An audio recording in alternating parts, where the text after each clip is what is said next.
We are frequently asked to cover the intriguing ancient documents of ancient Sumeria, and for good reason.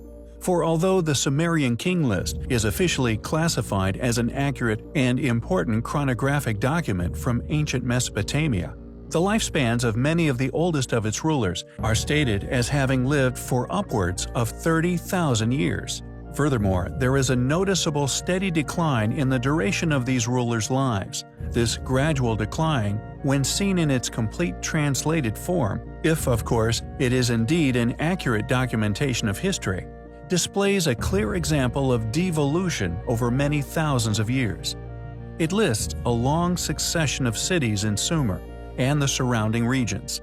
The first fragment of the text, which is largely believed to date back at least 4,000 years, was found in the early 1900s by Hermann Hilbrecht at the site of ancient Nippur, with its discovery subsequently published in 1906. Since Hilbrecht's discovery, at least 18 other fragments of the list have been found, most of them dating from the second half of the Isin dynasty.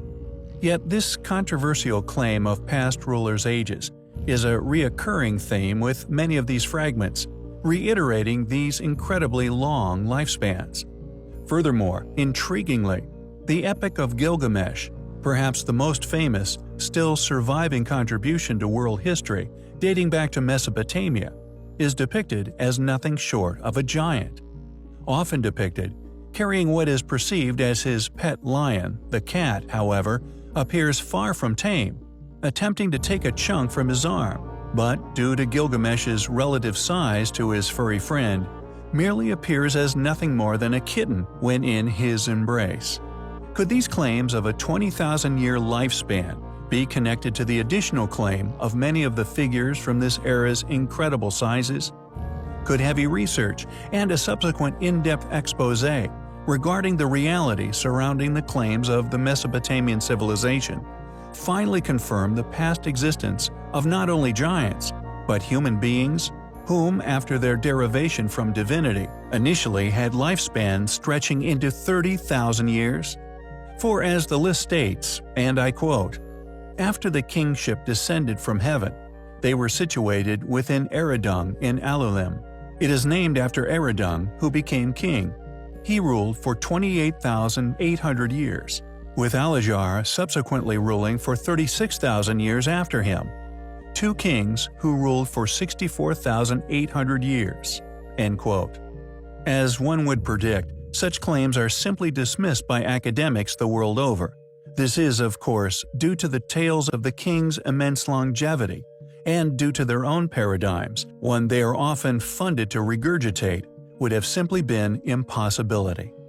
Additionally, along with this staunch denial to even consider such possibilities within mainstream study, this same fate befalls the countless, gigantic, unexplained megaliths found the world over. This is a clear example of how valuable academia perceives their illusionary, oracle-esque all-knowing regarding a complete history of human civilization. For if one was to consider such past individuals, having been responsible for the Great Pyramids for example, one could finally explain how, and indeed who, accomplished such ancient feats. But I digress. Could Mesopotamia be the key to unlocking many secrets hidden or lost within human history? We find such possibilities as highly compelling. The Nimrod Castle, which translates as Castle of the Large Cliff, is an astonishing ancient fortress. And although this awe-inspiring site has predictably been dated to the medieval era, we feel that due to the many anomalous megalithic blocks within its construction, it is far older than this, and undoubtedly a remnant left by a highly advanced civilization, now unfortunately lost to history. This due to academia's funded and often deliberate ignorance.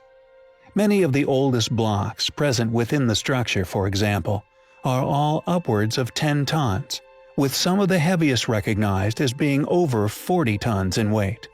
How modern curators and academics alike can attest to these ruins having been created by our tremendously less capable medieval ancestors, we feel, is preposterous. According to those in the so-called know, the fortress was created from scratch during the Ayyubid dynasty, placed within the 12th and 13th centuries. The dynasty undoubtedly existed, this we do not deny. We also do not disagree with the posit that the dynasty ruled large parts of the Middle East during these centuries. However, we suspect that, just like the many other unexplainable ancient advanced ruins found throughout the world, these more recent ruling ancestors, and indeed the large array of ancient artifacts which they left, creating an archaeological legacy, has been used to conveniently date and explain this miraculous structure away, avoiding the controversial truth which is clear for all to see. The fortress is situated on the southern slopes of Mount Hermon, upon a ridge that rises over 2,600 feet above sea level, overlooking the Golan Heights. We feel that due to its strategical location, much of the structure was rebuilt upon. This task completed with the purpose of guarding a major access route. We believe that upon the leader of this dynasty, Al-Aziz Uthman, discovering the enormous, impenetrable polygonal masonry still in existence within the walls of the site, that were left by a people who, at some point within antiquity, mysteriously vanished. This leader made the logical decision to build upon the impressive remnants, with these walls being reused, utilized for a more modern fortress. This second phase, predictably made with far smaller blocks, and thus can be easily explained as medieval architecture. A fortress could have indeed been its original purpose, this due to its strategically placed location. Indeed, other ancient, advanced, seemingly impenetrable fortresses can be found in other places within the world, such as Sacsayhuaman, although its true grandeur or its initial advanced builder's intention for the structure may take tremendous, meticulous alternative research to eventually unravel. Furthermore, intriguingly, the enigmatic yet highly recognizable shape of this initial stonework is also present at another site, possibly a number of other sites, although in particular within Jerash, a site currently claimed as Roman. Who built the Fortress of Nimrod? How can academia claim that this site was built by the Ayyubid dynasty, while another ruin, unquestionably constructed with the same form of megalithic blocks, seemingly dating for the same era, be that of the Romans? We feel that these two sites, each containing the same building features, yet claimed as completely different civilizations' work, both placed within our more recent history, yet in vastly different centuries, is clear evidence of academic fallacy, evidence of their explanative contradictions when it comes to the many currently controversial ancient ruins of Earth. Nimrod Fortress is yet another jewel in the crown of a civilization currently lost to history. It is undoubtedly highly compelling.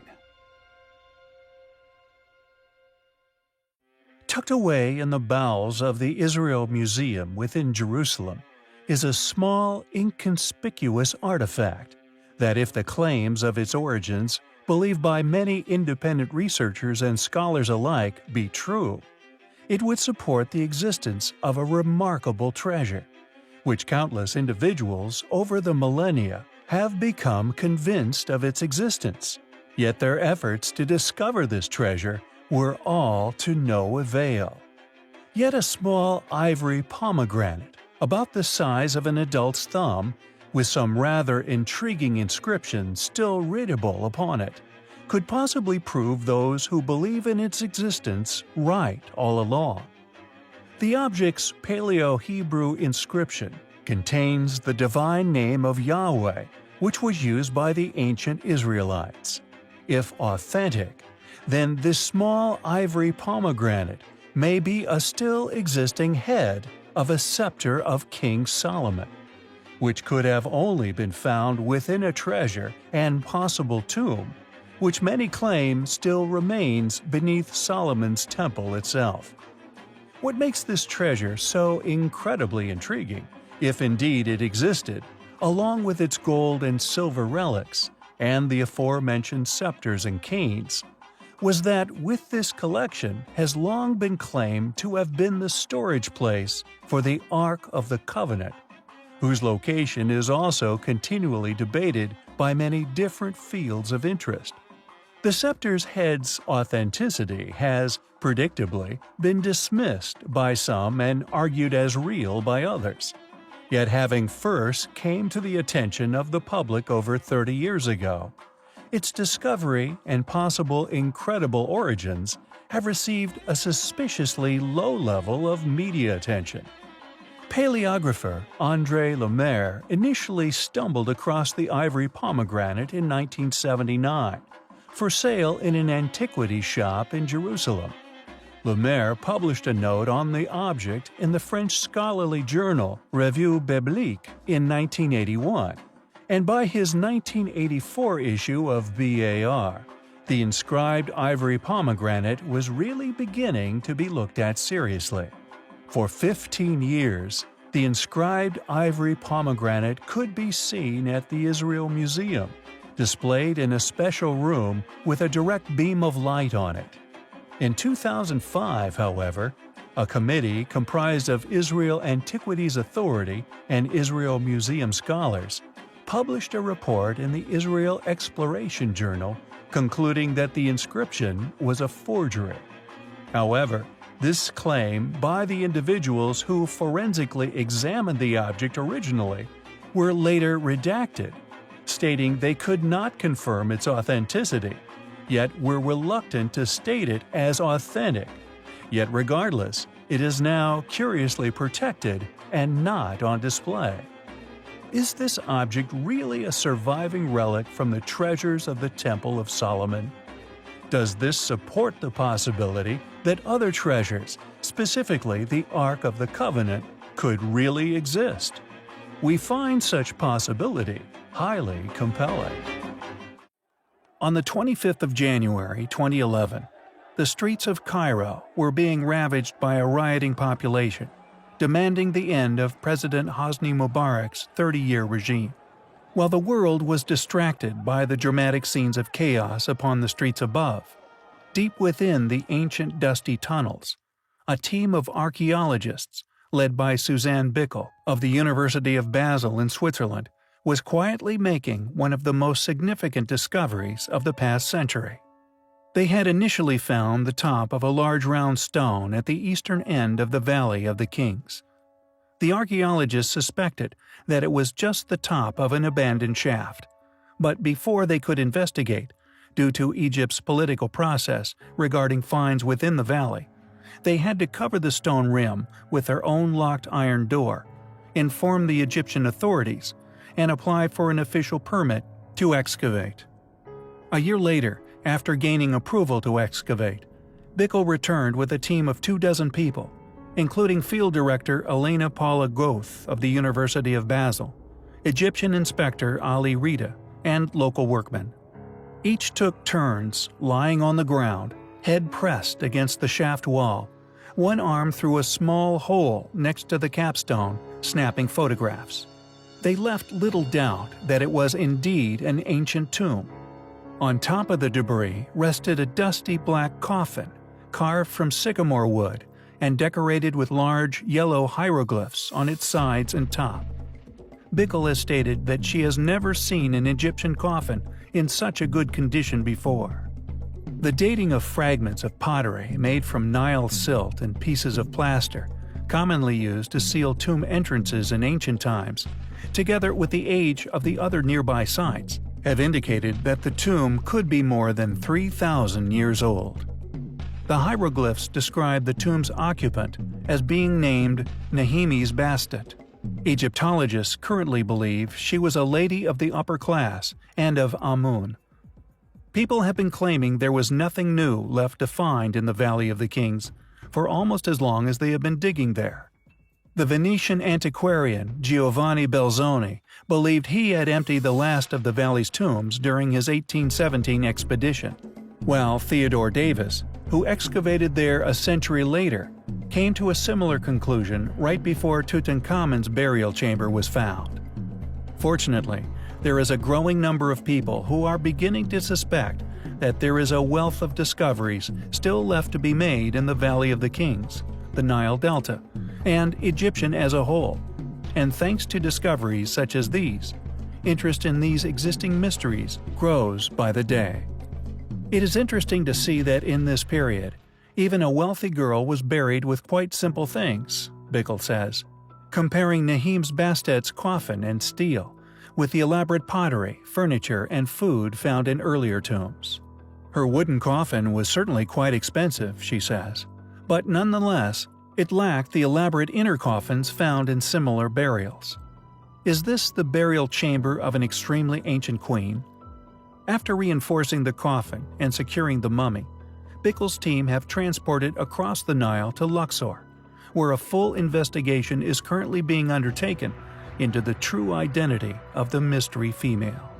With substantial insight into the controversial finds within ancient Egypt, we personally suspect that often the tombs, which appear the most crudely designed, containing wooden sarcophagus, are generally found to be the most ancient. Furthermore, their hieroglyphic writings were often far more exquisite in nature. Could this be the discovery of an original burial, and the crude hieroglyphic claim of the occupant's identity a fake, hiding the delta's true antiquity? A secret many fringe scientists have begun to believe is being protected by Egyptian antiquities. Many have come to suspect the Egyptians merely copied the original builders of the pyramids, after taking occupation of their structures many years later. Supportive evidence for these claims comes in many forms: erosion upon the pyramids, and especially the Sphinx, including over 100 underground chambers we are currently researching, discovered under Giza in 1995 by a team led by Kent Weeks, which also show strong evidence of several flash flooding events involving seawater throughout their long existence. The lack of any written detail pertaining to the construction of either monument in any hieroglyphs found in ancient Egypt, and so on. We find it incredibly intriguing that more was not made public regarding this amazing find, which leads us to suspect it may be a highly important, albeit highly controversial discovery. We will continue to do research on Nahim's Bastet, and will endeavor to keep you all informed regarding any notable findings.